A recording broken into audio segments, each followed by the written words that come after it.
அதிபரை காரில் கடத்தி சென்ற கும்பலை போலீசார் கைது செய்து கடத்தலில் ஈடுபட்ட மேலும் 2 பேரை போலீசார் தேடி வருகின்றனர். கிருஷ்ணகிரி மாவட்டம் பர்கூர் அடுத்த அச்சமங்கலம் கிராமத்தை சேர்ந்தவர் சுரேஷ்குமார். இவர் அச்சமங்கலம் சந்திப்பு சாலையில் ஸ்ரீ வந்தனா கிரானைட் என்னும் கிரானைட் நிறுவனத்தை நடத்தி வந்தார். அதில் நஷ்டம் ஏற்பட்டு கடந்த 1 வருடத்திற்கும் மேலாக நிறுவனத்தை நடத்த முடியாமல் இருந்துள்ளார். இந்நிலையில் ஒரு கும்பல் இவரை அணுகி ஆன்லைன் மூலம் சுரேஷ்குமார் கரண்ட் வாங்கி அக்கவுண்டில் ரூபாய் 28 லட்சம் போடுகிறோம் என்றும் அவற்றை பணமாக எடுத்துக் கொடுத்தால் 2% கமிஷன் தொகையை உடனடியாக கொடுத்து விடுகிறோம் என தெரிவித்துள்ளார்.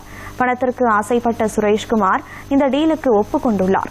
அதன் அடிப்படையில் கடந்த 31/12/2025 அன்று அவரது வங்கிக் கணக்கிற்கு ரூபாய் 28 லட்சம் வங்கிக் கணக்கிற்கு கிடைக்கப்பெற்றுள்ளது.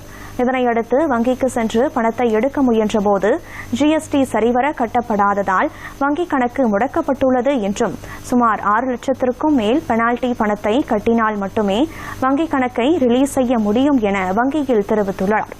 வங்கியில் பணத்தை போட்ட நபர்கள் சுரேஷ்குமாரை தொந்தரவு செய்துள்ளனர். பின்னர் அவரை நேரில் வரவழைத்துள்ளனர்.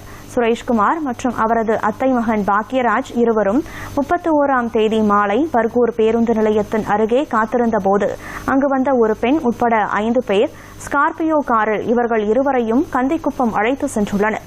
அங்கு ஒரு லாட்ஜில் வைத்து பூட்டி வைத்துள்ளனர். விபரீதத்தை உணர்ந்து அங்கிருந்து தப்பித்து இருவரும் ஓடி வெளியே வந்துள்ளனர். வெளியே ஓடி வந்த சுரேஷ்குமாரை மீண்டும் பிடித்து காரில் ஏற்றி சென்றனர். தப்பித்து வந்த பாக்யராஜ் சுரேஷ்குமாரின் மனைவி ஜெயலட்சுமிக்கு நடந்தவற்றை தெரிவித்துள்ளார். அதன் அடிப்படையில் ஜெயலட்சுமி கொடுத்த புகாரின் பேரில் பர்கூர் போலீசார் தீவிர விசாரணை மேற்கொண்டதில் பெங்களூருவில் கடத்தி வைத்திருப்பது தெரியவந்துள்ளது. பெங்களூரு சென்ற போலீசார் சுரேஷ்குமாரை மீட்டு கடத்தலில் ஈடுபட்ட பிரபு, ராஜேஷ், லெனின், பாபு மற்றும் ரம்யா ஆகியோரை கைது செய்து கடத்தலுக்கு பயன்படுத்திய ஸ்கார்பியோ காரை பறிமுதல் செய்தனர். போலீசாரின் முதற்கட்ட விசாரணையில் சென்னையை சேர்ந்த இவர்கள் 5வரும் பணம் மாற்றி கொடுப்பதற்கான புரோக்கர்கள் எனவும் இவர்களுக்கு ஒரு கமிஷன் தொகை எனவும் தெரியவந்துள்ளது. இச்சம்பவத்தில் ஈடுபட்டு தலைமறைவாக உள்ள மேலும் 2வரை பிடித்து விசாரித்தால்தான் 28 லட்சம் ரூபாய் பணம் எங்கிருந்து வந்தது, அந்த பணம் யாருடையது என்று தெரியவரும் என போலீசார் தெரிவித்தனர். மேலும் தலைமறைவாக உள்ள 2 புரோக்கர்களை தீவிரமாக தேடி வருகின்றனர்.